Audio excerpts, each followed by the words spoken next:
tunakuwa omba. Tunakopa kujenga, tunakopa kuitengeza nchi. Mwingine huko asiyejua anasimama, hii serikali ya kazi kukopa. Kwani tunakopa kwenda kununua sare za harusi? Tunakopa kujenga barabara, tunakopa kujenga mashule na huduma za afya. Ndio mambo ya ajabu sana. Kwani shule zote zilizojengwa Tanzania na watu wote waliojenga mahospitali walienda kukopa? Mamikopo yao kule ya ovyo ovyo ya wizi, serikali inakuja kulipa. Yaani hapa mimi nimeshaona ufisadi mkubwa unaelea tu. Kwa hiyo mtandikwe tu hayo madeni, shauri yenu. Juzi mama ameenda kukopa 1.3 trillion deni.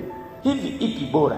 Sisi wa Tanzania wa miaka 60 ya uhuru kuzidi kukopa na madeni, au tubanane hapa tujenge wenyewe bila madeni haya makubwa yasiyoeleweka? Ni lini sisi tutafanya wenyewe? Tukishakopa tunapiga makofi. Lazima tuanze kujenga wenyewe. Nani atafanyia? Yuko wapi huyo mjomba? Sasa 2025 mtaamua.